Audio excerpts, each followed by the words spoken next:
أعوذ بالله من الشيطان الرجيم بسم الله الرحمن الرحيم الحمد لله الصلاة والسلام على رسول الله وعلى آله وأصحابه ثم أما بعد السلام عليكم ورحمة الله وبركاته برادران و خواهران و بینندگان و شنوندگان محترم، الحمدلله که ما و شما از گراماتیک زبان عرب، از علم صرف، از کتاب صرف میر 10 درس گرفتیم و بنده حالا میخواهم درس 11 را از این کتاب صرف میر به سمع شما برادران و خواهران و دوستداران آموزش زبان عربی تقدیم و پیشنهاد بگردانم.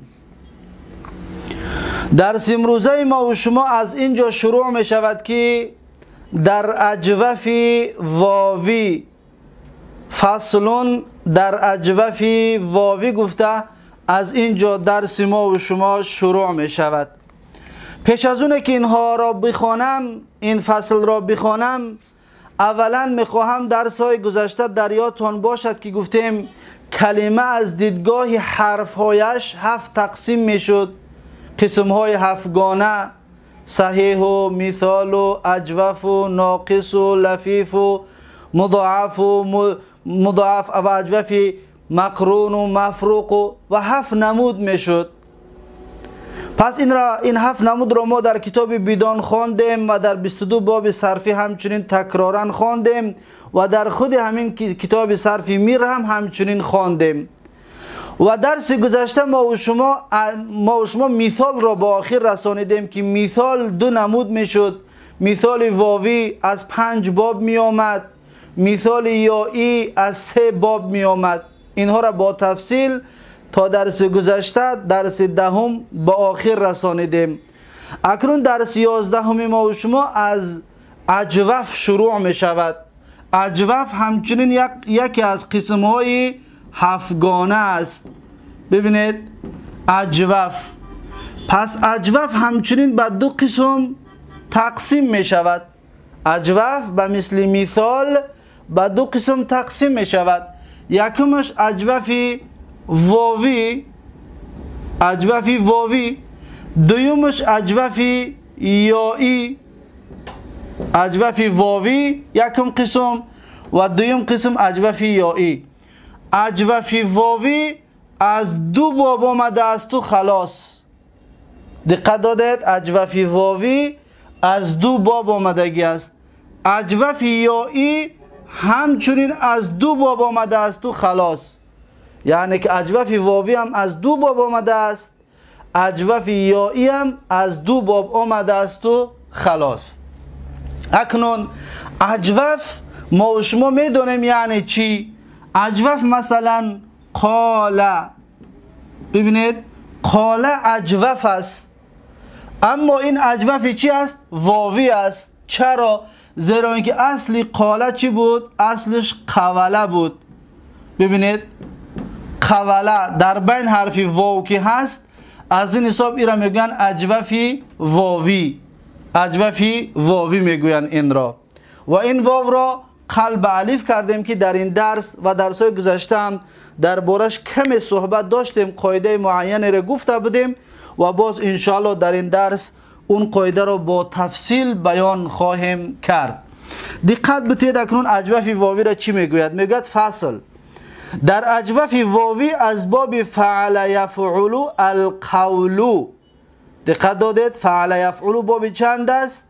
باب یکم، باب نصر ینصر. اکنون معلوم شد که اجوف واوی از 2 باب آمدگی است. یکمش باب 1 است. یکمش باب چند است؟ باب یکم. اکنون میگه که مانند القول یعنی گفتن، سخن کردن. ماضی معلومش میشود قالو. این همش در اصل قولو بود. به مثل چی؟ به مثل دقت بتید ناصر نصره، زیرا که اسبابی نصره اسباب یکم است. این قاله در اصل چی بود؟ قوله. و مثلی ببینید حرکت ها را ببینید. نصره اصل قوله بود. قوله، قولا، قولو، قولت، قولتا، قولنا، قولت، قولتم و قولتم، قولتی، قولتم و قولتن، قولتو، قولنا. انا همین طور در دفتراتون اولا بنویسید، بگیرید. کسانی که میخواهید دقت بدهید این قاعده را، پس نوشته 14 صیغه فعل ماضیش رو اصلش رو نوشته بگیرید. اکنون دقت بدهید در همین 14 صیغه چیکار میکنیم؟ در همین 14 صیغه قاعده که پیشتر گفتگی بودیم که واو متحرک ما قبل مفتوح را قلب به الف میکنند. این واو رو الف میکنند، پس میشود که قاله. ببینید قاله، پس این الف اصلش واو هست، پس شد قاله. پس 14 صیغهش میشود که قال، قالا، قالو، قالت، قالتا. تو انا همین طور با الف گفته می شود. اکنون در صیغه بعد از این آمدیم صیغه جمع مؤنث زنها ده، جمع مؤنث زنهای غایب ده، میگوییم که قلنا. دقت دادید اصل چی بود؟ به مثل دقت بدید نصر، نصرنا، نصرنا یعنی کمک کردن ویها زنها. پس ما بگوییم که گفتن ویها زنها. پس چی میگوییم؟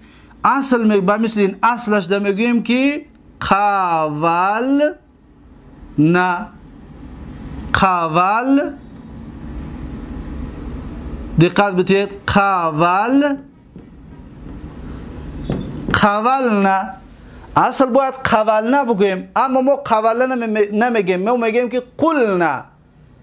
چرا؟ دقت بدید که این مسئله بسیار نازکی از ما و شما طلب میکند.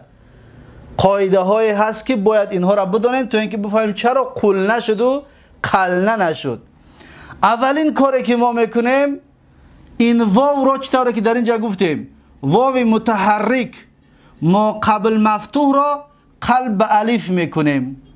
قلب به الف کردیم چی میشود؟ میشود که قالنا. دقت دادید؟ قالنا میشود قالنا. قالنا که شد در اینجا التقای ساکنین به وجود می آید. این یک تا، این دو تا، دو حرف ساکندار. پس ما نگاه میکنیم که اینجا التقای ساکنین علی حدهی نیست، علی غیر حدهی است. همون سه شرطی که برای علی حدهی بود همون را دقت بدید. یکم نگاه میکنیم که در یک کلمه هست، یا اولا نگاه میکنیم حرف ساکن اول حرف مد هست، پس از اون سه شرطی علی حدهیتش بوده است. دوم نگاه میکنیم بعد این حرفی که هست مدغم نیست، حرف شددار نیست، پس دوم شرطی التقای ساکنین علی حدی در اینجا نبوده است. از این حساب در اینجا التقای ساکنین جایز نیست، درست نیست. پس چیکارش میکنیم؟ پس ما باید الف رو از بین ببریم، بگوییم که الف از بین که بردیم به این طریق میشود. دقت بدید این قاف ببینید فتحه است، فتحه، این لام ساکن است، این نون فتحه دارد، پس میشود قلنا. اما ما قلنا نگفتیم، ما گفتیم قلنا. چرا قلناش گفتیم؟ پس میگویند که عرب میگوید که وقتی که این فتحه باشد ما از کجا بدانیم که واو حذف شدگی است؟ به خاطر این واو محذوفه، این الفی که به التقای ساکنین حذف شد این در اصل واو بود.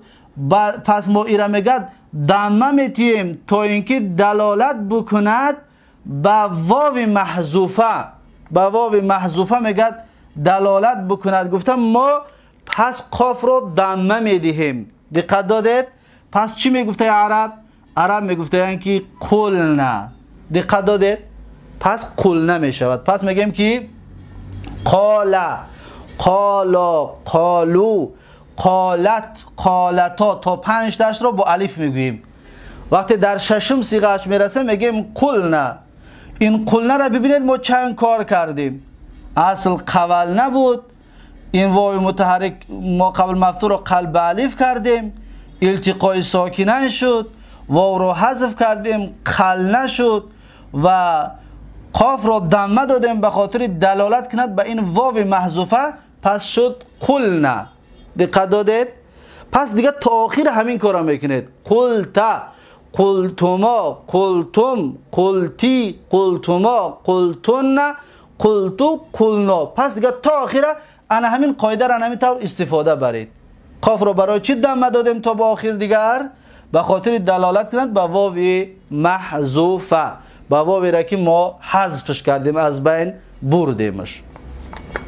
اکنون میخونیم صاحب کتاب چی میگوید. میگوید که در اجوف واوی از باب فعل یفعلو القول گفتن ماضی معلوم قال قالا قالو تا آخرش هم میگه بگو.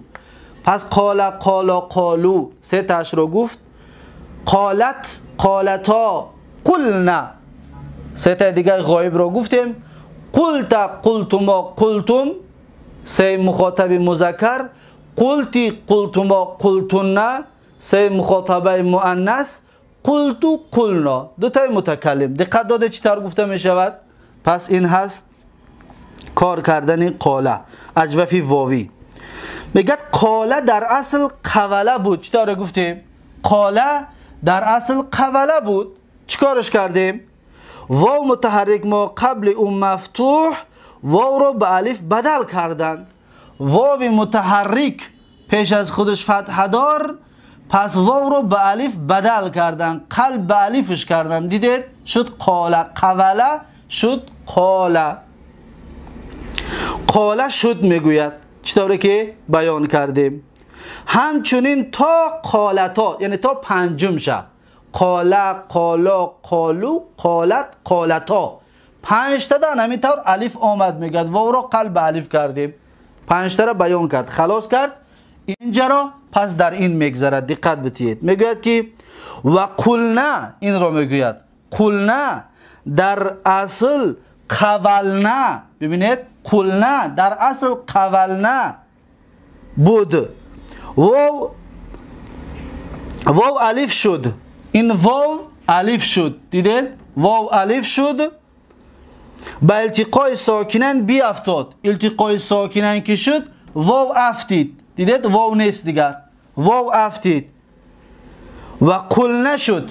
قلنا شد دیگر در اینجا صاحب کتاب بیان نکرده است یا گفته است که و قلنا شد فتحه قاف را به ضمه بدل کردند. این فتحه قاف را به ضمه بدل کردند. دیدید؟ فتحه قاف را ضمه کردیم، به ضمه بدل کردند تا دلالت کند که عین فعل که افتاده است واو بود نه یا. این را میگوید ما ضمه کردیم این قاف را تا اینکه دلالت کند که عین فعل حرفی که محذوف است، حرفی که حذف شدگی است، واو بود یا نبود. اگر یا که باشد پس در اجوفی یا ای انشاءالله میخونیم که چی کارش میکنیم. اجوفی واوی ده، پس ما همین کارا کردیم. دقت دادید به چی سبب بوده است. اکنون فعل ماضی به همین به آخر رسید. فعل ماضی را 14 صیغه‌اش رو همین کارا میکنید. پس قلتا را میگه در اصل قولتا بود. قلتا را میگه قولتا بود. قلتا قلتما، قلتما را میگه قولتما بود. قلتم رو میگه قولتم بود تا به آخر. چطوری که در اول گفتم که نوشته بگیرید.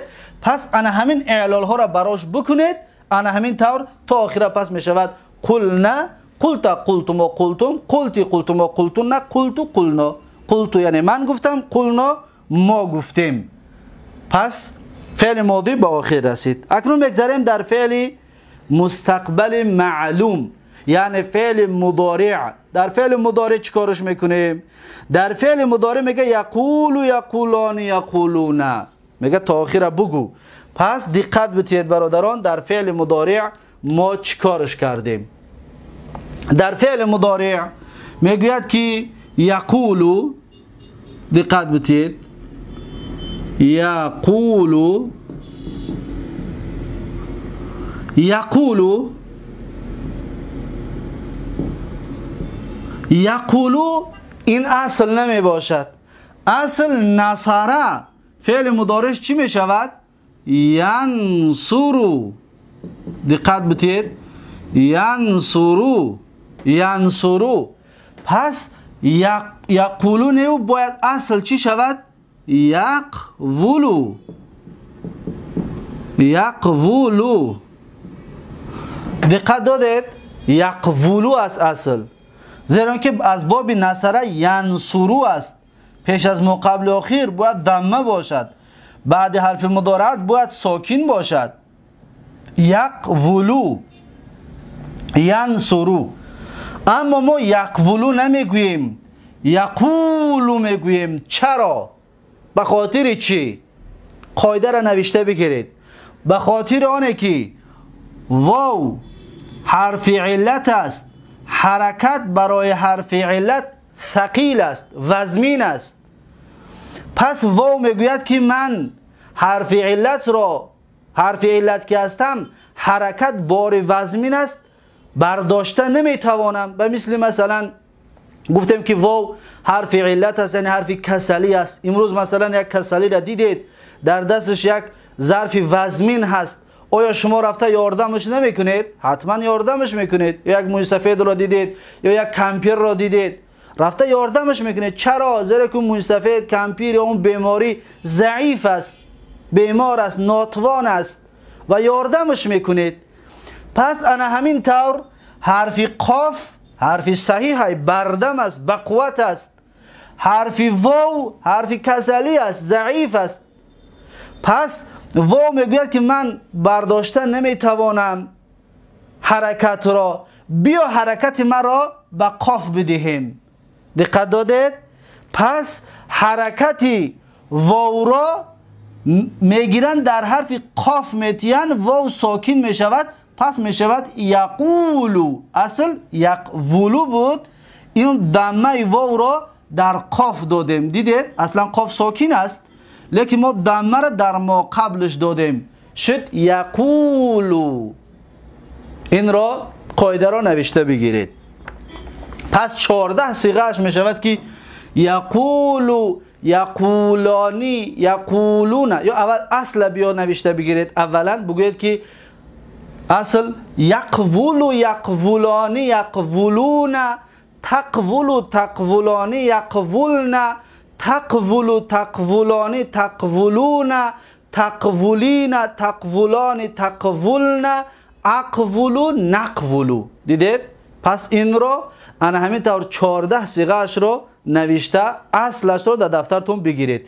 پس ببینید که همش در واو، همین 14 صیغه رو وقتی که نوشتید ببینید همش واو حرکت ضمه دارد. پس انا همین قاعده حاضر گفتیم که بیمار است و ضعیف است حرف علت و پیشش که حرف صحیح است، حرکت در مقابل دادیم، پس شد یقولو، یقولو شد.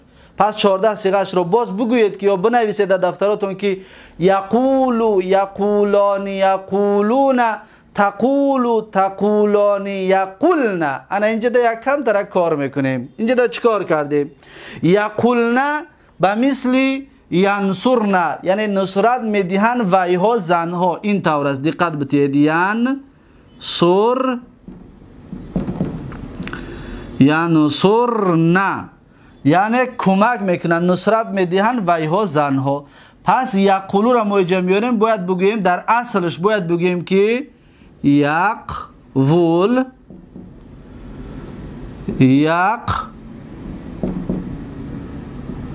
یقول نه. ببینید حرکت های را ببینید، ین ول سر نه. دیدید؟ ینصر نه، یقول نه. چیکارش کردیم؟ همون پیشتر گفتیم واو حرف علت، حرکت به واو وزمین، حرکت واو رو در قاف دادیم. چطوری که اینجا دا گفتیم در قاف دادیم. پس شد چی؟ یقو.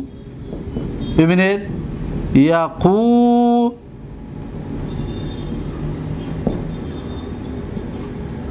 اینجا دا چیکار کردیم؟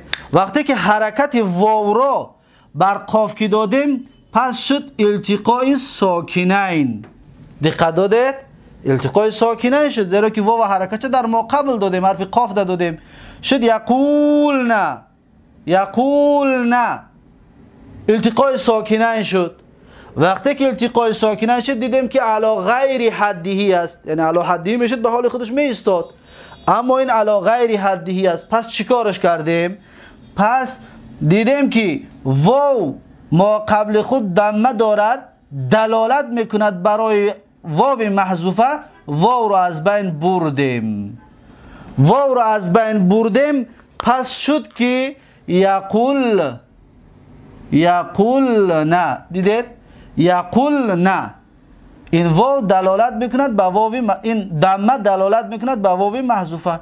اینجا ده که دلالت نمیکرد در فعل ماضی قل نبود، ما قل نش کردیم، دمه دادیم تا اینکه دلالت کند به واو محذوفه.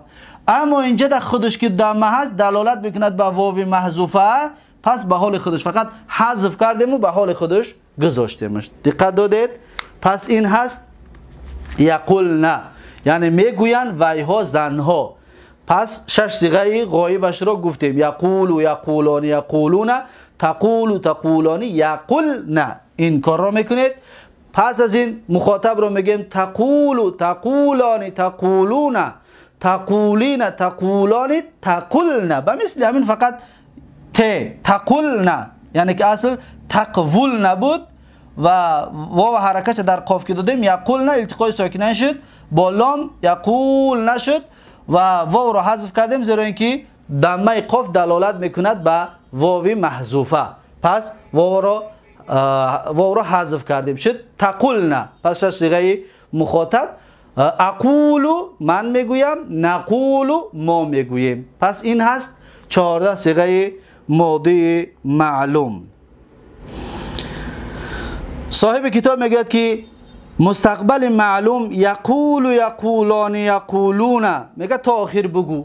پس چطوره که تا آخر گفتیم؟ یقول، یقولان، یقولون، تقول، تقولان، یقولن، تقول، تقولان، تقولون، تقولین، تقولان، تقولن، اقول، نقول. پس در دو جا واو حذف می شده است، در باقی موندهش واو به حال خودش می ایستد، فقط با ساکن. دقت دادید؟ خب یقولو میگه در اصل یقولو بود. چطوره گفتیم؟ یقولو در اصل یقولو بود و مثل ینصرو یقولو بود. میگه دمه بر واو ثقیل بود. وقتی میگه دیدیم که این دمه بر واو حرف علت ثقیل هست، چیکارش کردیم؟ نقل کرده به ما قبل دادند. این دمه را گرفته به ما قبلش حرف قاف که است، در حرف قاف دادیم، شد یقولو. پس میگه شد یقولو شد، نقل کرده به ما قبل دادن یقولو شد، یعنی گرفته از این در حرف قاف که حرف صحیح است، چطوری که مثال آوردیم در حرف قاف دادیم، پس شد چی؟ یقولو. خب و در یقولن و تقولن چطور گفتیم؟ در دو جا واو حذف می شود، همون را گفته ایستاده است. در یقولن و در تقولن میگد واو به التقاء ساکنین بیافتاد. واو گفتیم به التقاء ساکنین که این را حرکت در قاف دادیم، این واو ساکن لام ساکن به التقاء ساکنین واو افتید و قاف هم که دمه دارد دلالت میکند به واو محذوفه، پس واو از بین رفت. اکنون فعل مضارع هم، فعل مضارع معلوم هم به آخر رسید. پس فعل مضارع معلوم به همین طریق گرفته می شود. میگذاریم در فعل امر. میگد امر حاضر معلوم می شود قل، قولا، قولو، قولی، قولا، قلنا. قل بگو تو یک مرد، چطوره که ما شما در سوره قل اعوذ برب الناس میگیم قل اعوذ برب الناس، قل هو الله احد، قل یا ایها الکافرون. پس همین قل معنیش چی بوده است؟ بگو تو یک کس، یک مرد. اکنون دقت بتید، قل فعل امر هست. فعل امر را در گذشته ما و شما می گرفتیم، مثلا که نصر ینصرو را از چی می گرفتیم؟ از تن سرو می گرفتیم، نه؟ از تن سرو. فعل مضارع مخاطب تن سرو، تنسرو. پس چیکارش میکردیم؟ پس ما باید از تنسرو که میگیریم باید یقولو، باید قاله رو هم از تقولو باید بگیریم. از چی باید بگیریم؟ از تقولو. تقولو. دقت بتید، از تقولو میگیریم. چیکارش میکنیم؟ دقت بتید، کارهای میکرده همون رو. اولین کاری که میکنیم حرف مضارعت، حرف تک است، از بین میبریم. حرف مضارعت رو از بین که بردیم، پس ما نگاه میکنیم که بعد از حرف مضارعت حرف ساکن دار است. ببینید ساکن دارد و قاف ساکن دارد. در زبان عربی با حرف ساکن گپ را شروع کردن نمی شود. پس چیکارش میکنیم؟ احتیاج به همزه داریم. پس همزه را میاریم. دیدید؟ همزه را آوردیم. همزه را چی حرکت میتیم؟ نگاه میکنیم عین باب دمه هست، همزه را دمه میتیم. عین باب دمه هست، همزه را دمه میتیم. و آخرش را ساکن میکنیم. حرف صحیح که است آخرش رو ساکن میکنیم. پس میشود چی؟ انصر، کمک بکن تو یک مرد. و فعل امر قاله چی میشده است؟ اقول. اصلا همین طور میشود، اقول، یعنی که بگو تو یک مرد. اما حالا ما گفتیم در اینجا که واو متحرک ما قبل ساکن، واو حرف علت است، حرف ضعیف است، حرکت وزمینی را برداشتن نمیتواند. پس ما قبل خودش حرف صحیحی هست، واو میگوید که حرف قاف رو که بیا باری وزمینی مرا تو به عهده بگیر. پس واو رو حرکتش رو میگیریم و در قاف میتیم. ببینید در قاف دادیم. وقتی در قاف که دادیم واو چی شد؟ ساکن شد، زیرا که حرکت ما گرفتیم در قاف دادیم. وقتی در قاف که دادیم، پس ما دیگر قاف متحرک که شد، ما مستغنی یعنی بی نیاز، دیگر احتیاج به همزه نداریم. این همزه در صورتی هست که بعدش ساکن باشد. اکنون قاف ما حرکت دادیم، ما میگیم همزه را میگیم خلاص جزاکم الله خیرا و تو برو، دیگر تو برای ما در کار نیستی. پس شد قول، التقای ساکنین شد. دقت دادید؟ التقای ساکنین شد. وقتی که التقای ساکنین که شد، پس ما نگاه کردیم که واو پیش از خودش دمه هست، دلالت به واو میکند. همچنین واو رو گفتیم که خوش آمدی، تو هم از پشتی کار چاو. تو نشانه داره که دلالت میکند به بودن تو. دمه دلالت میکند به بودن واو. گفته ما واو رو جوابش رو دادیم. پس شد چی؟ قل. پس شد قل. قل یعنی بگو تو یک مرد. این یک طریقی گرفتنش است که از فعل مضارع مخاطب گرفتیم. دقت دادید؟ از فعل مضارع مخاطب ای اصلش گرفتیم. اما طریق دویم هم داره برای گرفتن. اینش آسانتر است. دویمش را بیا بگیریم. پس ما از یقولو، پس ما میگیم که از تقولو میگیریم. دقت بدید، از تقولو. ببینید، از تقولو، از تقولو میگیریم. یک کس بگوید که چرا از تقولو میگیریم؟ میگم به خاطر اینکه ما پیشتر این کار کردیم که واو و حرکت در قاف دادیم شد یقولو. پس یقولو یقولون یقولون، تقولو تقولون یقولن تقولو. از همین مخاطبی فعل مضارع مخاطبی معلوم میگیریم. پس بگیم از تقولو میگیریم. دقت دادید؟ از تقولو چی کارش میکنیم؟ میگیم که یکمش نگاه میکنیم حرفی مضارعت. حرف مضارعت رو از بین میبریم. ببینید حرف مضارعت رو از بین میبریم میشه قولو. آخرش ساکن میکنیم زیرا که فعل امر از ما جزم طلب میکند. ساکن میکنیم. وقتی ساکن که میکنیم التقای ساکنین میشود. التقای ساکنین که شد واو رو از بین میبریم زیرا که دمه دلالت به واو میکند. واو رو از بین میبریم میشود قل. دیدید نتیجه یک چیز شد. اینش آسانتر شد، نه؟ از این ده این آسانتر شد. پس شد قل. بگیم به هر دی طریقتی بیم خلاصه قل می شود. نتیجه یک چیز می شود. انا اکنون دقت دید صاحب کتاب انا همین گپ را میگوید. میگوید که امر حاضر معلوم قل قولا قولو. اکنون قل این فعل چی است؟ یک کس است، یا مرد باشد. اکنون دو کس باشد چی؟ این واو دیگر واوی که حذفش کردیم که بر میگردد. مثلا دو کس باشه میگیم قو قولا. چرا برگشت؟ زیرا اینکه لام حرکت که گرفت پس این التقای ساکنین از بین رفت. زیرا اینکه لام حرکت گرفت واو برگشت، واو میاد. پس میگیم قولا قولو قولی قولا. اینها ده همش ده واو برگشت. پس میگیم قلنا. در این جمع التقای ساکنین شد، واو از بین رفت. پس چی میگیم؟ میگیم قلنا، یعنی بگوید شما زنها. قلنا. واو رو ببینید، واو دیگر ندارد، واو حذف شد. چرا؟ زیرا که واو قطعی این لام التقای ساکنین شد، واو رو حذف کردیم شد قلنا. قلنا. اکنون میگوید که امر حاضر معلوم می شود قل قولا قولو قولی قولا قلنا. 6 صیغه است. اصل میگه اصل قل، اصل این قل میگه چی است؟ اصل قل اقول بود. چطور اینجا نوشتیم؟ رنگ عنصر اقول. اصل قل میگه چی است؟ اقول هست. مأخوذ از از تقولو. ضمه مأخوذ از تقولو میگه. ای تقولو چطور گفتیم که این را از تقولو میگیریم. این را از چی میگیریم؟ از تقولو. پس میگوید مأخوذ از تقولو. ضمه بر واو ثقیل بود، نقل کرده به مقابل دادن. وقتی ضمه بر واو ثقیل که شد، پس ما ضمه را چیکار کردیم؟ با واو با قاف دادیم، با قبل دادیم. زیرا اینکه ضمه بر واو ثقیل است. همون قاعده ای که گفتیم که حرف علت وزمینی را برداشته نمیتونه. ثقیل بود، نقل کرده به مقابل دادن، پیش از خودش حرف قاف دادن. واو با التقای ساکنین بی افتاد. واو با التقای ساکنین که افتاد اقول شد.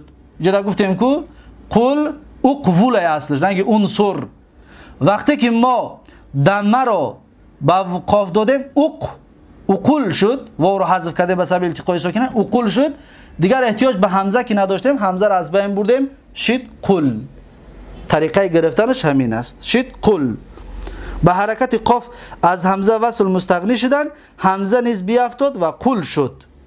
دیدید؟ اقول شد به حرکت قاف، یعنی که قاف حرکت چه ایوا و حرکت چه در قاف که دادیم، پس مستغنی از چی شدیم؟ مستغنی شدند، همزه نیز بیافتاد. همزه وصلی که اینجا داشتیم او را از بین بردیم، پس چه؟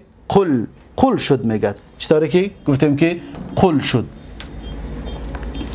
و تو را رسد که گویی، و تو را رسد که گویی یعنی تو میتوانی بگویی که ما از تقولو نیو، از اینجایی که کار کردیم از این نیو از تقولو گرفتیم.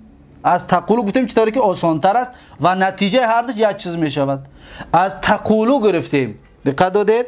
میگه تو را رسد که گویی، یعنی تو میتوانی که بگویی قل از تقولو مأخوذ است. از تقولو چطوری که اینجا نوشتیم؟ از تقولو مأخوذ است. چون تا انداخته شد، از اولش حرف ت که گرفتیم پرتوفتیم. چون میگه تا انداخته شد، ولام به وقفی ساکن شد. واو لام ما ساکن کردیم، این واو خودش ساکن بود. ت را گرفتیم پرت شد قول. التقای ساکنین چطوری گفتیم؟ التقای ساکنین شد، به وقفی ساکن گشت، واو به التقای ساکنین بیافتاد. لام ساکن کردیم، این ساکن و التقای ساکنین که شد علا غیر حدی که بود، واو رو ما چیکار کردیم؟ پرتوفتیم، شد قل.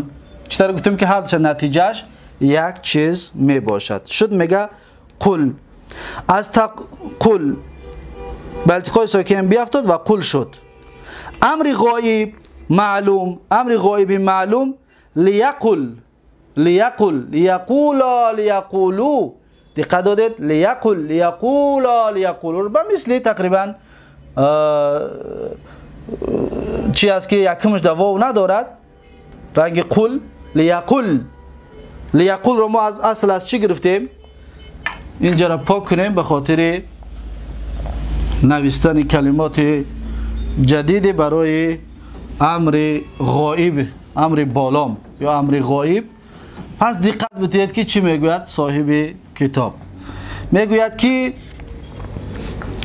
امر غایب معلوم لیقل، لیقولا، لیقولو. لیقل اصل از چی گرفته هستیم؟ یک تاش رو بنویسیم به مثل لیان سر، لیان سر.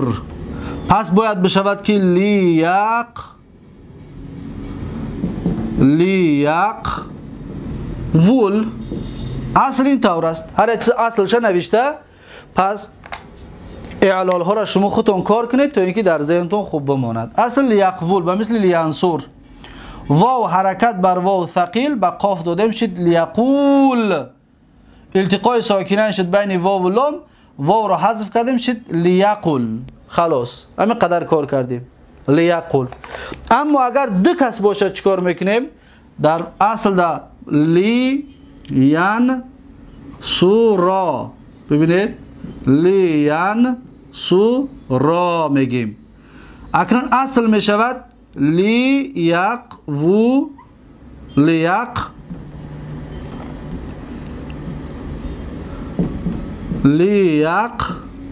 وولا. دقت دادید؟ لیق وولا. اکنون در اینجا ما واو را حذف میکنیم میشود لیقل. چطور صاحب کتاب خودش نوشته است لیقل. اما در اینجا چیکار میکنیم؟ واو حرکت در قاف میتیم میشود لیقولا. واو ساکن میایستد، واو حذف نمیکنیم. در دو تگه واو حذف نمیکنیم. برای چی؟ برای التقای ساکنین نشد. پس میگیم لیقولا، لیقولو. در ایش هم حذف نمیکنیم. لتقولی. پس امری غایب است. امری غایب که باشد پس میگیم لتقولی، لتقولا، لیقلنا. پس شش دیگهش به این طریق می شود. پس میگیم لیقل، لیقولا، لیقولو، لتقل اصل تقولو بود به مثل این تقولو. حرکت به مقابل داریم التقای ساکنین شد، در اینجا حذفش کردیم شد لتقل. یعنی که باید بگوید وی زن، باید بگوید وی زن. امر غایب برای مؤنث. لتقولا به مثل واو برمیگردد، واو میایستد زیرا که التقای ساکنین نیست. لیقلنا. پس در اینجا همچنین حذف می شود برای التقای ساکنین بین واو و لامی که لام باب هست. لیقل نمی شود. پس لیقل نه که باید وی ها زن ها بگویند. خب صاحب کتاب میگوید لیقل امر غایب معلوم می شود لیقل، لیقولا، لیقولو تا آخر. تا آخر هم میگه بگوشد. تا آخر چطوری که بیان کردیم؟ لیقل، لیقولا، لیقولو، لتقل، لتقولا، لیقل نه.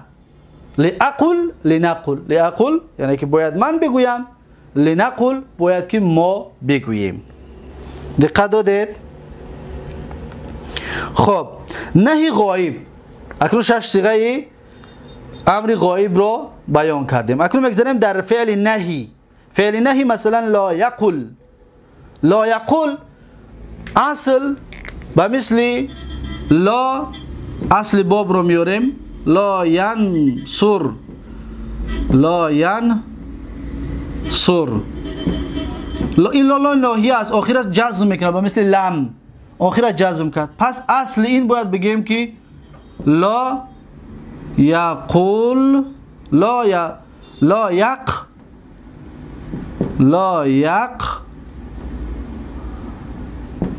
یق وول. رنگ بالا ببینید لا ینصر باید بگیم لا یقول. حرکت قاف در حرکت واو در قاف میتیم لا یقول. حرکت در چی میتیم؟ در حرکت چه میگیریم در حرف قاف میتیم میشه التقای ساکنین میشه لا یقول. بسبب التقای ساکنین واو حذف شد چی؟ لا یقول. دقت دادید؟ لا یقول. پس این طور می شود لا یقول. اما مثنا شود لام که حرکت که میگیرد التقای ساکنین از بین میرد، واو بر میگردد. پس میگیم لا یقولا، لا یقولو. دقت دادید؟ لا تقل و مثل همین با التقای ساکنین واو افتید. لا تقولا، لا یقلنا باز بسبب التقای ساکنین واو افتید. دقت دادید؟ لا تقل مخاطب، اون 6 تا گفتگیمون غایب بود. یک بار دیگر غایب رو میگیم. لا یقول، لا یقول، لا یقول، لا تقل، لا تقول، لا یقولن. در 6 تا غایب در 3 جا واو حذف می شود. در یک تا مذکر، در یک مؤنث و در جمع مؤنث. در 3 جا واو حذف شد. اکنون در 3 تا باقی موندهش واو برمیگردد در غایب. در مخاطب میگیم لا تقل، لا تقول، لا تقولوا، لا تقولی، لا تقولا، لا تقولن. پس در مخاطب در 2 جا واو حذف می شود. لا تقل نگو تو یک مرد، یا که لا تقولن نگوید شما زنها. دقت دادید؟ در 2 جا واو حذف می شود. در 4 جای باقی مانده واو میماند. لا اقل واو حذف می شود، لا نقل واو حذف می شود در این 2 تای متکلم همچنین. خب این امری چی بود؟ این فعل نهی بود. تا آخر میگوید چطوری که تا آخر بیانش کردیم. اکنون میگد امر حاضر با نون ثقیله. امر حاضر که گفتیم چی است؟ قل. امر حاضر چی بود؟ قل. امر حاضر دقت بتید چی بود؟ قل. قل در بین واو داشت نه؟ زیرا که در 2 کس باشه قولا واو بر میگردد. وقتی که ما نون توکید در اینجا پیوست میکنیم، نون توکید ثقیله را پیوست کردیم، گفتیم در مفردها لام باید فتحه بتیم. دیدید؟ لام باید فتحه بتیم. وقتی لام فتحه دادیم واوی که حذف شدگی بود بر میگردد. پس میگیم چی؟ قولن. دیدید؟ واو برگشت. برای چی؟ به خاطر اینکه لام ساکنه فتحه گرفت. فتحه که گرفت پس واو بر میگرده. پس میگیم قولن، قولان، قولون، قولین، قولان، قلنانی. پس در 6 صیغه امر حاضر، امر بیلون، یک جا در واو حذف می شود خلاص. در جمع مؤنث قلنانی یعنی حتما شما زنها باید بگویید. دقت دادید؟ قل باید قل بگو تو یک زن، قولن بگو تو یک مرد. قل بگو تو یک مرد. وقتی که نون تاکید مونده میگیم قولن یعنی باید تو یک مرد بگویی. چطور گفتیم که نون برای تاکید است. قولن نون تاکید ثقیله در 6 صیغه امر می درآید. امر غایب، امر حاضر در 6 صیغه اش می درآید. پس چی میگیم؟ قولن، قولان، قولون، قولین، قولان، قلنانی. در یک جا واو حذف شد خلاص. خب چی میگوید؟ امر حاضر با نون ثقیله قولن، قولان، قولون تا آخر چطوره گفتیم؟ با نون خفیفه. نون خفیفه در 6 امر غایب، در 6 امر حاضر، امر بیلون گفتیم در 3 تاش می درآید. قولن، قولون، قولین. خلاص. دقت دادید؟ ببینید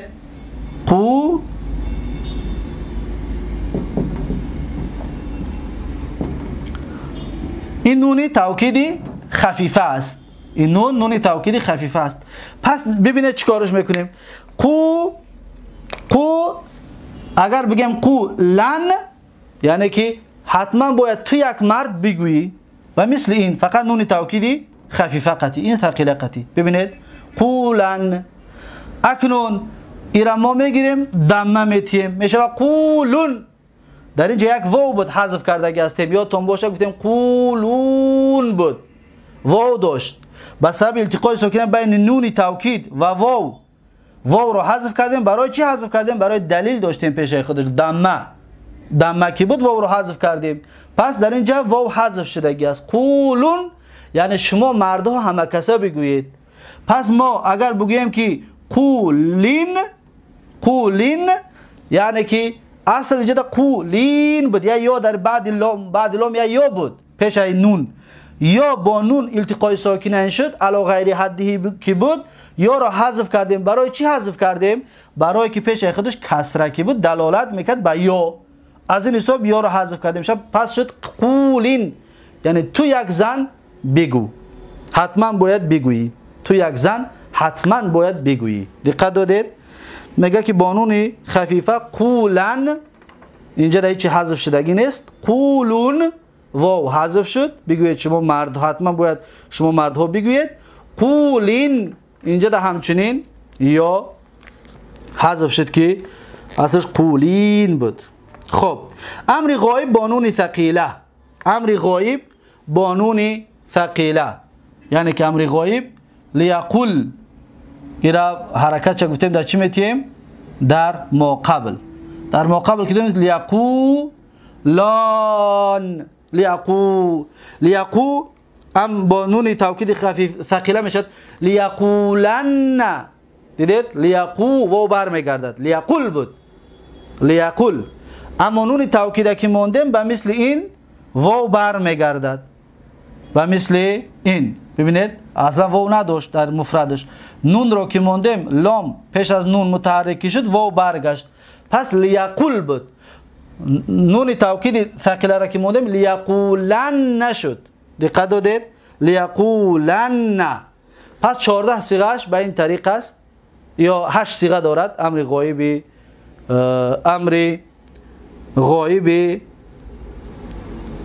امر غایب 6 صیغه دارد. چی طور است اون؟ مثلا لیقولن 8 صیغه دارد، لیقولن، لیقولان، لیقولن، لتقولن، لتقولان، لتقولنانی جمع مؤنث، لیقولنانی جمع مؤنث. باید ویها زنها بگویند.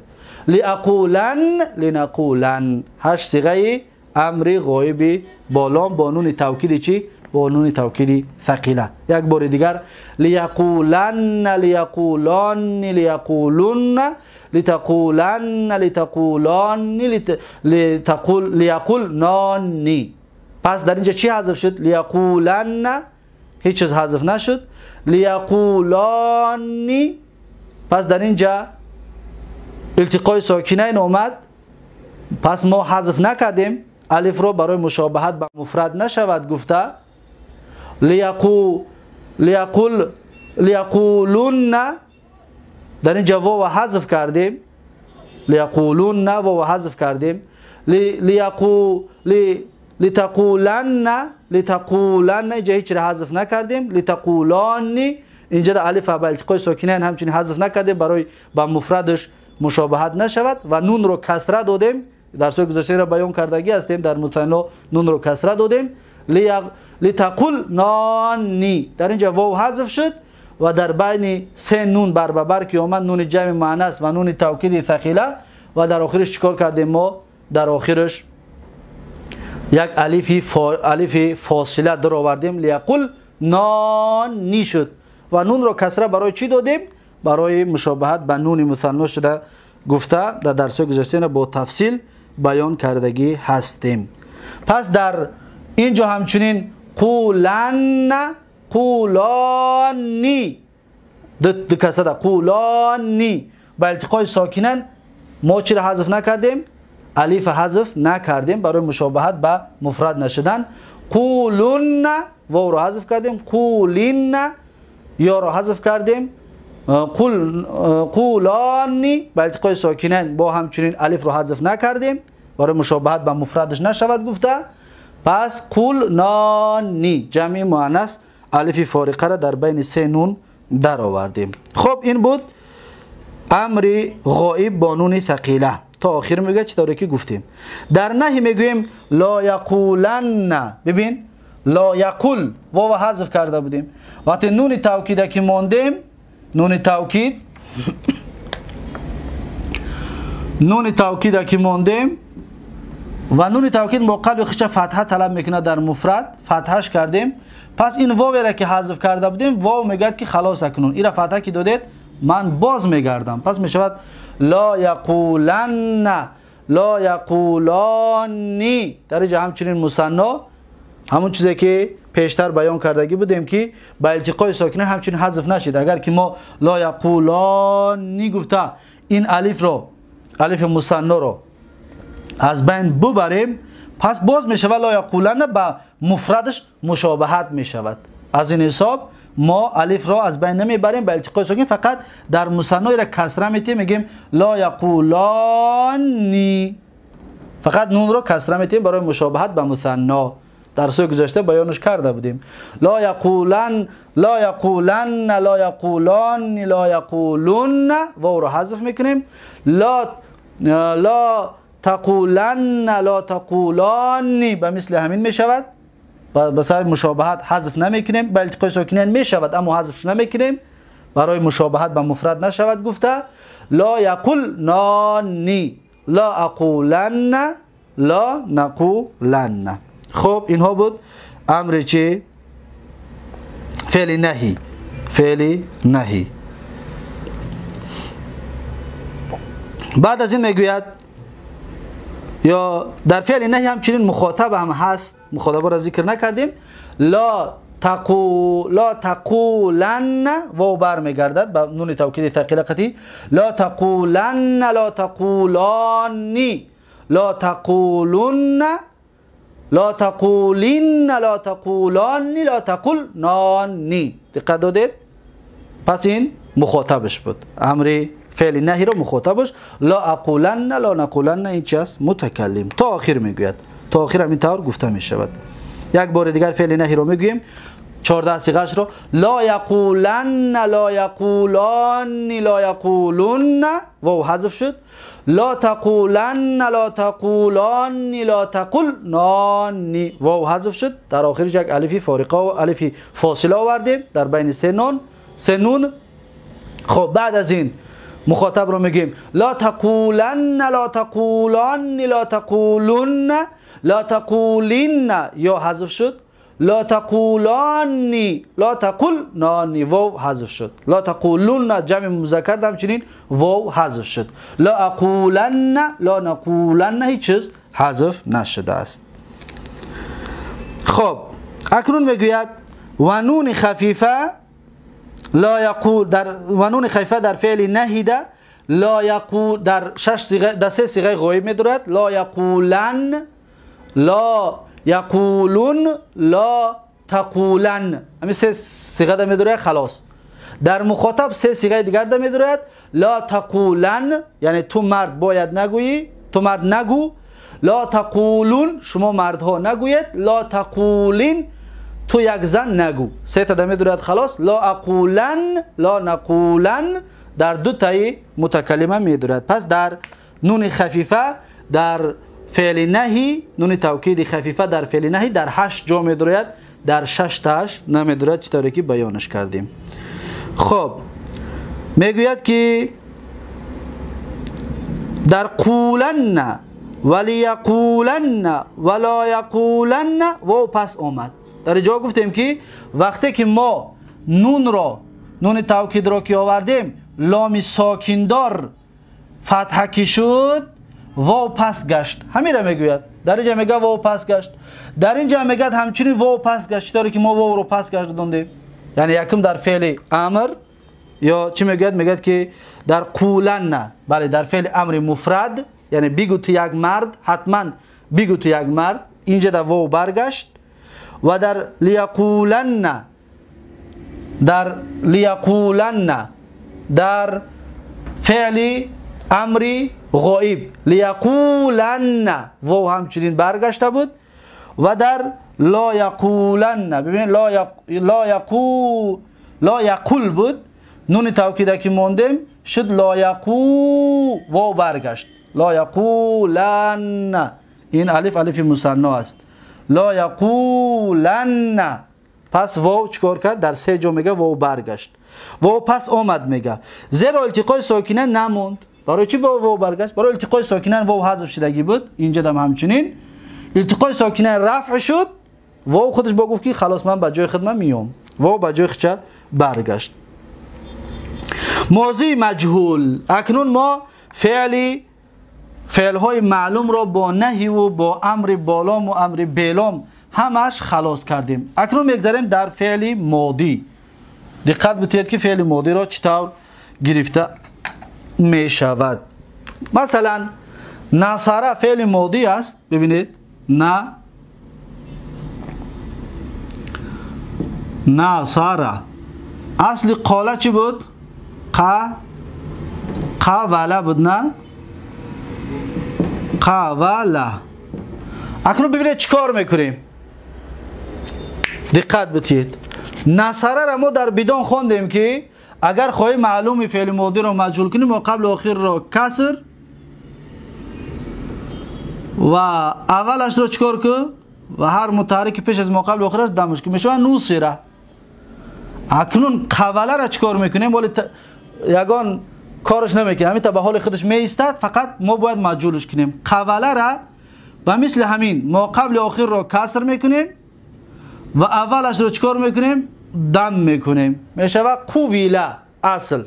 پس در دفتراتون بنویسید 14 صیغه‌اش رو که قویله، قویلا، قویلو، قویلت، قویلتا، قویلنا، قویلتا، قویلتم، قویلتم، قویلتی، قویلتم، قویلتون، قویلتو، قویلنا. برای چی بنویسید؟ به خاطر اینکه بعضی اعلال ها هست میکنیم. دقت بتید.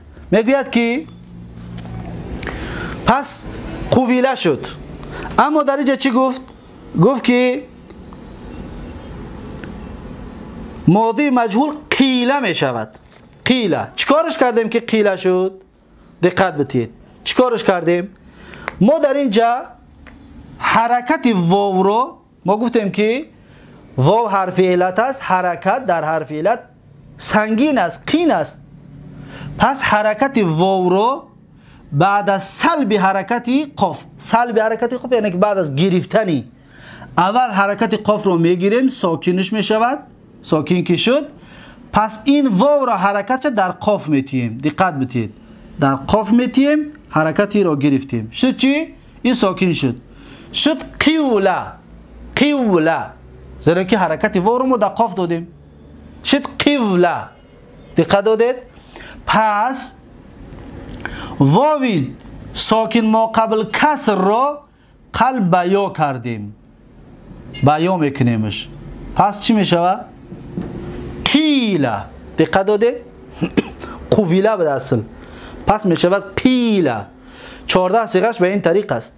قیله، قیلا، قیلو، قیلت، قیلتا. قلنا میگیم اکنون. قلنا. قیلنا نمیگیم. قلنا. در ششم یعنی گفته شود ویها زنها یا گفته شود ویها موضوعات. پس ما چی میگیم؟ قیله. قیله. قیلا. معذرت میگم. قل نمیگیم. قلنا. قلت قلتم و قلتم، قلتی قلتم و قلتن، قلتو قلنا. به مثل فعل ماضی می شود. چطور که در قال قالا قالو، قالت تا قال قالا قالو، قالت قالتا قلنا میگفتیم. اینجا دم همین طوره. قیل قیلا قیلو، قیلت قیلتا قلنا. هر دوش یخیل شد. دقت دادید؟ خب میگوید که قیل قیلا قیلو تا آخر. یعنی 14 صیغه چطور که حالا بیان کردم. میگوید قیله در اصل قویله بود. چطور گفتیم حالا؟ قویله بود. کسره بر واو ثقیل بود. چطور گفتیم که واوی که در اینجا بود کسره داشت، ثقیل کی بود؟ بر واو ثقیل بود. به قاف دادن. کسره واو را گفتیم در قاف دادیم. بعد از سلب حرکت قاف اول حرکت قاف را گرفتیم، بعد حرکت واو را در قاف دادیم، بعد حرکت قاف قویله شد. چطور گفتیم ما هم که حرکت قاف قویله شد. واو ساکن قویله شد نه، قیوله شد. اینجا قویله نوشتگی است، قیوله شد. زیرا که ما حرکت واو رو در قاف دادیم پس می شود واو ساکن قیوله می شود، قویله نه، قیوله شد. اینجا در از ما قویله نوشتگی است. هر کسی کتاب را دارد درستش کنه که قیوله شد. قیوله. خب واو ساکن ما قبل مکسور، پس واو منقلب شد به یا. واو که گفتیم در اینجا واو بود ساکن بود، پیش خودش کسره، قیوله می گفتیم. پس ما چیکار کردیم؟ ما واو ساکن ما قبل کسر را قلب به یا کردیم. چطور که دیدید؟ قلب به یا کردیم شد قیله. شد قیله.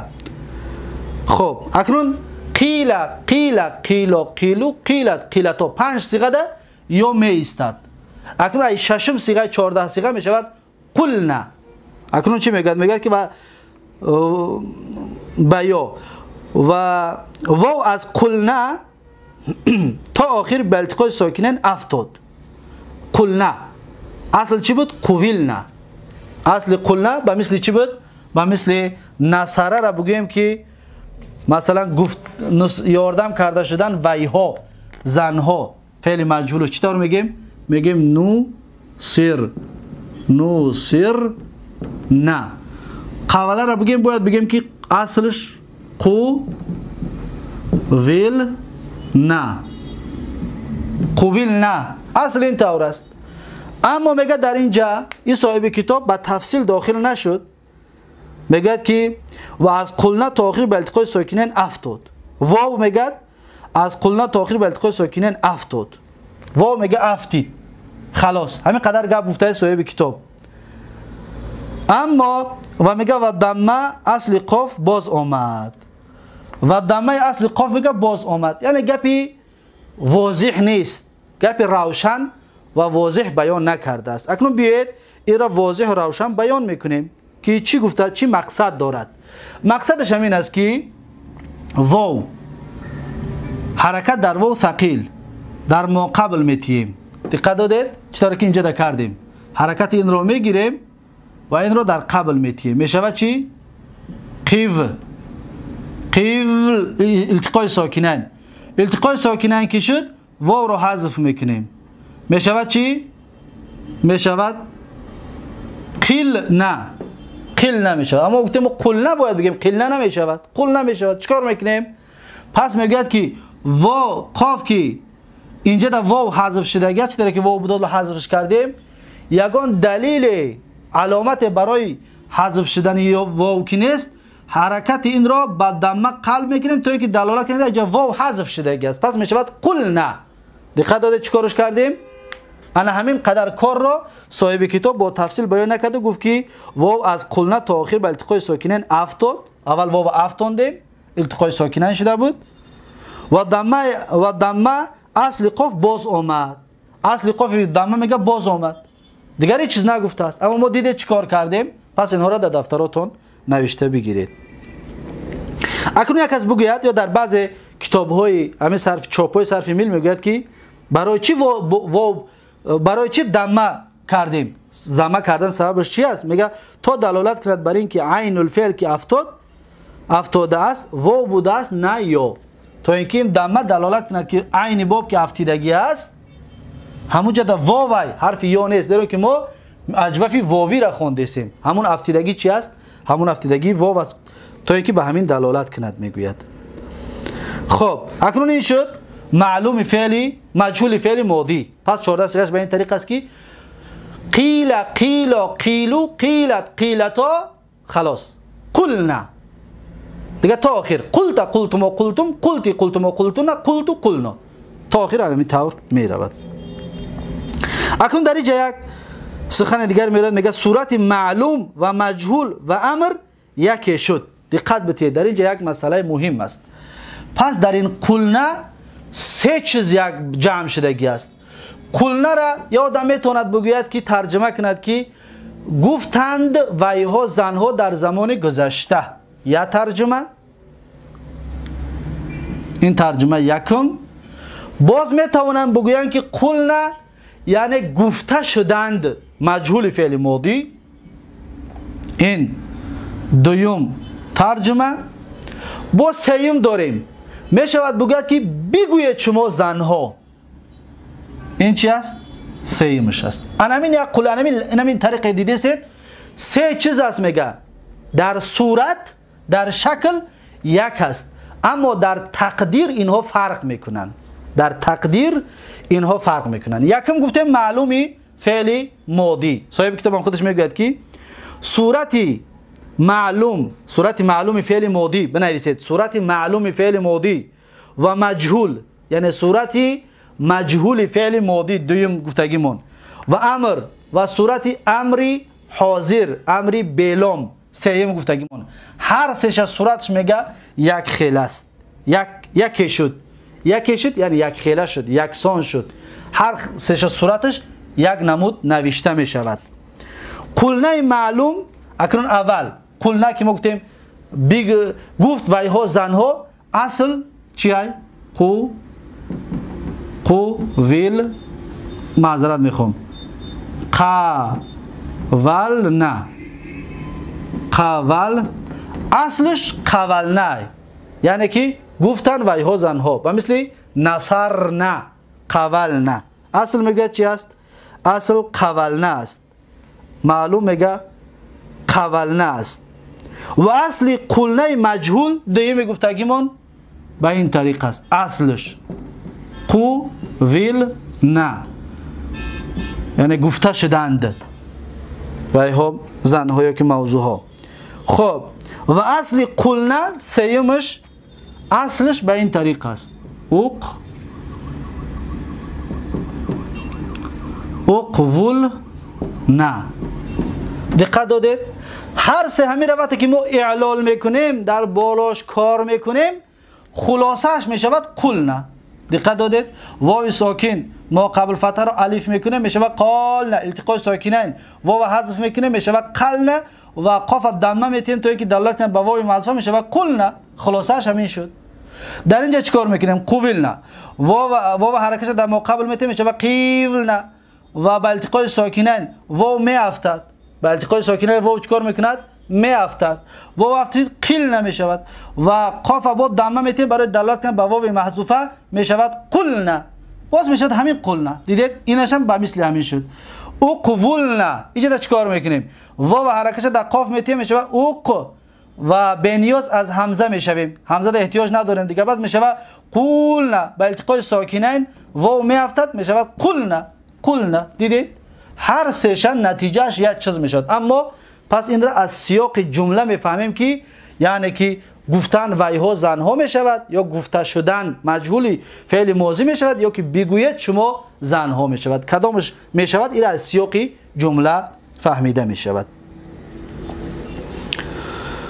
خب مستقبل مجهول، اکنون فعل ماضی را ما خلاص کردیم، مجهولش را میگذاریم در فعل مضارع مجهول. فعل مضارع چطور مجهول میکنیم؟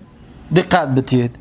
فعل مضارع را به این طریق مجهول کرده می شود. مثلا ینصرو فعل مضارع است، نه از باب یکم. اصل یقولو است گفتیم. اصل یقولو چی است؟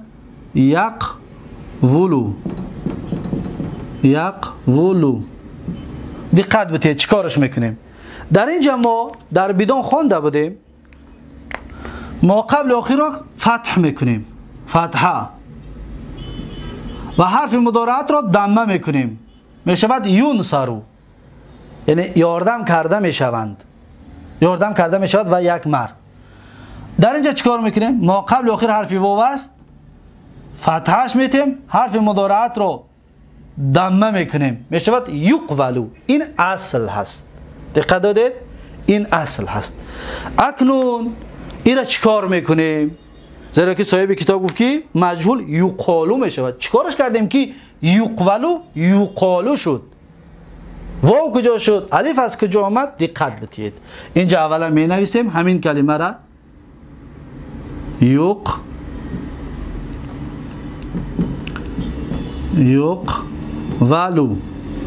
این همین است که حالا ما مجهولش کردیم. ببینید چیکارش میکنیم. اولین کاری که ما میکنیم واو در حرکت ثقیل هست، را بارها گفتیم. در واو حرکت ثقیل است، با ما قبلش که حرف قاف ساکن است، با ما قبلش که حرف قاف ثقیل هست در ما قبل میتیم. پس چی میشود؟ یقولو. دیدید؟ واو حرکت شد، در قاف دادیم، واو ساکن شد یقولو. این یک تا. پس چیکارش میکنیم؟ پس ما یک قاعده دیگر داریم، میگد که واو در محل حرکت است، یعنی اصلش حرکت دارد. در محل حرکت که هست ما قبلش مفتوح، واوی در محل حرکت را قلب الف میکنیم، پس میشود چی؟ یو قالو. پس معلوم شد که این واو، این الف، این همین واو هست. این واو اصل حرکت داشت. دقت دادید؟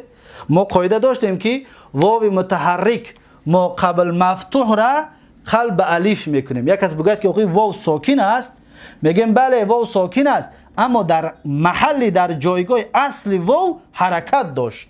دقت دادید؟ پس یقال می شود. یقال مجهول فعلی ماضی. خب مجهول فعلی ماضی یقال و یقالان یقالون تا آخر. پس دیگر همین طور تا آخر یقبل و یقبلان یقالون بنویسید اصلش. پس بگیرید حرکت واو رو در قاف بتید و واوی در محل حرکت ما قبل مفتوح قلب الف کنیم میشه یقال و یقالان یقالون تقال و تقالان یقلن. در اینجا الف می افتد به التقای ساکنین، برای لام ساکن که می شود الف می افتد، پس میگن یقلن. پس میگه تقال و تقالان تقالون تقالین تقالان تقلن. در اینجا به التقای ساکنین واو الف می افتد در دو جا، در فعل مضارع در دو جا می افتد. اوقالو نقالو. پس این از 14 صیغه مجهول فعلی ماضی. خب میگه که در اصل یقولو بود. چطور گفتیم؟ یقولو. ببینید در اصل میگه یقولو بود. یقالو در اصل یقولو بود. واو متحرک ما قبل و حرف صحیح ساکن. ببین واو متحرک ما قبل حرف صحیح ساکن، حرف صحیح ساکن چیکارش کردیم؟ حرف صحیح ساکن حرکت واو را، حرکت این واو را نقل کرده به قاف دادن. حرکت واو را نقل کرده در قاف دادیم. چطوری که دیدید در قاف دادیم و واو خودش ساکن شد. با واو دادند. واو در اصل متحرک بود. واو در اصل حرکت داشت. واو در اصل متحرک بود و اکنون ما قبل و مفتوح گشت. اکنون واو در اصل متحرک ما قبل شما حرکت کی دادیم، قاف رو فتحه کی دادیم، میگه حرکت گشت، ما قبل وی مفتوح گشت یعنی فتحه کی گرفت، آن واو به الف بدل کردن. این واو رو به الف بدل کردیم شد یقالو. بدل کردن یقالو شد. دیدید؟ با همین طریق ما یقالو کردیم، یقالو شد. همچنین در دیگر الفاظ، در دیگر فعل ها، در لفظ ها هم گفتیم که 14 صیغه را بنویسید، همین کار را بکنید. فقط در دو جا واو می افتد. در یقلنا الف به التقای ساکنین بیافتد، یکم جا در جمع مؤنث غایبات بیافتد. و امر غایب مجهول لیقل در دو جا می افتد. در این حالا یک جاش را گفت، در یقلنا الف به التقای ساکنین بیافتد، فقط یک جاش را گفت. در تقلنا هم می افتد، برای تقلنا به التقای ساکنین. پس در دو جا الف می افتد در مضارع مجهول، در مضارع مجهولی فعلی، مضارع مجهول اجوفی واوی در دو جا می افتد.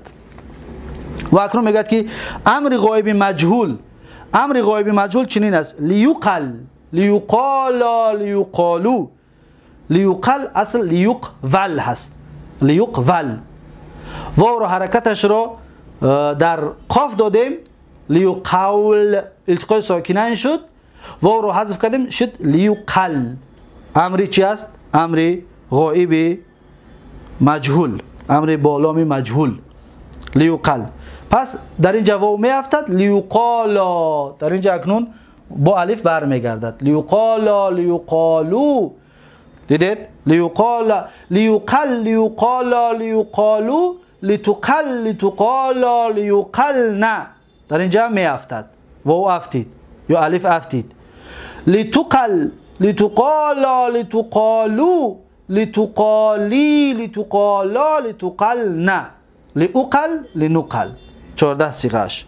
یا 6 تا غایب رو به این طریق بگوییم: لیقل، لیقل، لیقالا، لیقالو، لتقل، لتقالا، لیقلنا.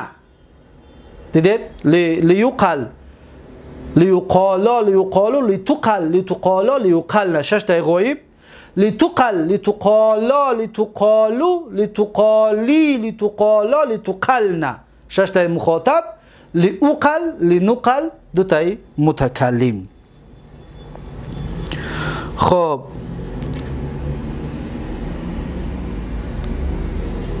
اکنون میگوید تا آخر: نهی غایب مجهول لا یقل، اصلش لا یقول بود، لا یقالو یا که الف بود، ما الف رو به التقای ساکنین افتاندیم شد لا یقل، برای لام ساکن که گرفت لام ساکن گرفت الف میافتاد میشود لا یقل لا یقالا لا یقالو لا یقالو لا تقل لا تقالا لا تقالو لا معذرت میخوام از اول لا یقل لا یقالا لا یقالو لا تقل لا تقالا لا یقلن لا تقل لا تقالا لا تقالو لا تقالی لا تقالا لا تقلن لا اقل لا نقل 14 صيغه مجهول فعلی نهی. اسم فاعل اسم فاعل اکنون بر وزن فاعلون می آید. چطور گفته بودیم اسم فاعل بر وزن چی میاد؟ فاعلون. میگه اسم فاعل قائلون قائلان قائلون تا آخر. دقت بدید. اکنون ما اینها را خلاص کردیم میگذاریم در اسم فاعل. اسم فاعل اصلا از چی گرفتگی است؟ ببینید مثلا از نصره را ینصر اسم فاعلش چی می شود؟ ناصرون ناصرون. پس یقولو را قال را اسم فاعلش می شود اصل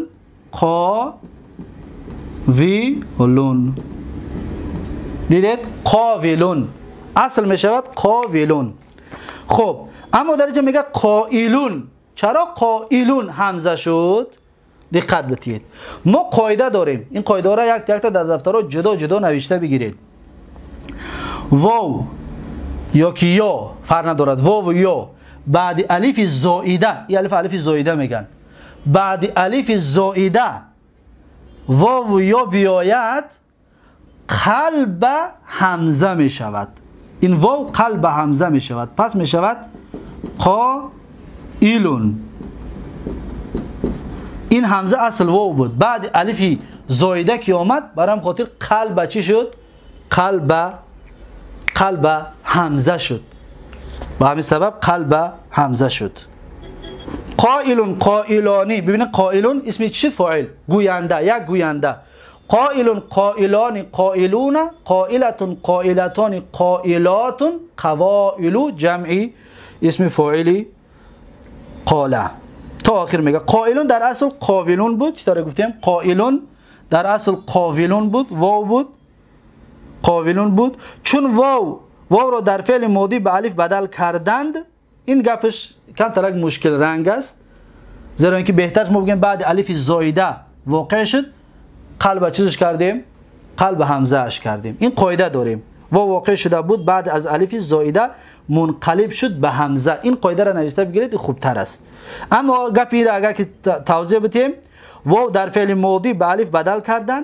واو رو وقتی ما قوله که بود قالش کردیم. وقتی که اسم فاعلی که کردیم دو تا الف بر اومد. الفی اسم فاعل و الفی که واو رو ما الف کرده بودیم. از این حساب اون واو را که ما الف کردیم همزش کردیم و کسره دادیم شد قائلون و مثل ناصرون بر وزن ناصرون با گفته این کتاب. اما بهتر چطور گفتیم که بگوید که واو یا بعد الف زائده اگر که واقع شود قلب چی می شود؟ قلب همزه می شود. با الف بدل کردن. در اسم فاعل نیز چنین کردند. یعنی که الفی که قاله بود کو اصل قوله همون الف رو همزه کردن. در اسم فاعل میگه همین کارو کردن. و الف رو حرکت کسره دادند قائلون شد. پس کسرهش که داده شد قائلون، زیرا که بر وزن فاعلون می شود. و اسم مفعول مقولون. دقت بدید اسم مفعول میگه چی می شود؟ مقولون. پس قائلون اسم فاعل است. اسم مفعول اصل از نصر ینصر ما میگیریم چی می شود؟ منصورون. منصورون. اصل باید بگیم که ای قاله می شود مقولون. ببینید به مثل منصورون مقولون. این یک واو از واوی اسم مفعول هست. این واو عین باب است. دقت دادید؟ اکنون چیکارش کردیم؟ اینجا در واو ما چطور گفتیم؟ بارها تکرار کردیم که واو حرف علت است. حرکت بر حرف علت ثقیل است. ما قبلش ساکن کی است؟ واو را حرکت در ما قبل دادیم شد مقول التقاء ساکنین شد. شد مقولون التقاء ساکنین شد. اکنون صاحب کتاب چی میگه؟ میگه که اسم مفعول مقولون مقولان مقولون تا آخر گفته می شود. مقولتون مقولتان مقولاتون یعنی 6 صیغه را بگویید. مقولون در اصل مقبولون. مقولون میگه پس این مقولون میگه در اصل مقبولون بود. میگه مقولون در اصل چی است؟ مقبولون. دمه بر واو ثقیل بود. دمه در واو اینجا چطور گفتیم دمه که داشت بر واو ثقیل کی بود؟ بعد چی دادیم؟ با قاف دادیم. دمه بر واو ثقیل بود. نقل کرده به مقابل دادند. با مقابل که دادن التقای ساکنین بین دو واو شد. یک واو بی افتاد. اکنون یک واو ما چیکار کردیم؟ افتاندیم. ببین اینجا در یک واو است. یک واو بی افتاد. نگفتیم کدامی واو، این واو یا این واو. چرا؟ زیرا که اختلاف است، کدامش افتیدگی است. پس میگه یک واو بی افتاد و مقولون شد. مقولون شد. یک واو که گرفتیم شد مقولون. مقولون شد. میگه پیش بعضی واو اصلی افتاد. بعضی ها گفتگی هستن که بعضی از کسا، بعضی از عالما گفتگی هستن که واو اصلی افتید. اینا واو اصلی میگن. بعضی میگن که واو اصلی افتید، این واو این دویم واو است میگن. این را بعضی ها گفتگی هستن. مقولون شد پیش بعضی واو اصلی افتاد بر وزن مقولون یا بر وزن. پس در اینجا اگر که ما بگیم واو اصلی افتید، پس بگیم ترازوی ما به این طریق میشود مفعولون. ببینید مفعولون. عین کجا شد؟ عین افتید، در اون که واو ما اصل افتوندیم، واو اصلی را افتوندیم. پس مفعولون شد بر وزن مقولون، بر وزن مفعولون. این یک مذهب. این قولی بعضی از صاحبان، بعضی از عالم های عرب، گراماتیکای عرب. خب و پیش بعضی واو زائده افتاد. بعضی ها میگن که نه، این واو نه افتیده است، این دویم واو افتید. میگه واو دویم را بغلطان میگه، واو زائده را بغلطان میگه، واو اصلی را نه غلطان. این قول دویم است بر وزن مفعولون. اکنون این را بغلطانیم اگر، پس این مقولون به این طریق میشود مفعولون. مفعولون. دقت دادید؟ بر وزن چی میشود؟ مفعولون. بر وزن مفعولون شد. زیرا که واوی اسم مفعول ما افتاندیم، غلطاندیم. پس این واو میگد، این واو اصلی که باشد بر وزن مفعولون، لام هست. اما این واو رو ما بگیم واو دویم هست، واو یکم افتاندیم، بر وزن مفعولون عین رو افتاندیم. عین از ترازوی ما چیکار کرد؟ غلطید، از ترازوی ما گم شد. پس این هست مثال. پس این هست اجوفی واوی از باب یکم، از باب نصر ینصر، قال یقولو. پس با همین طریق صرف کرده می شود و با همین طریق گرفته می شود اجوفی واوی.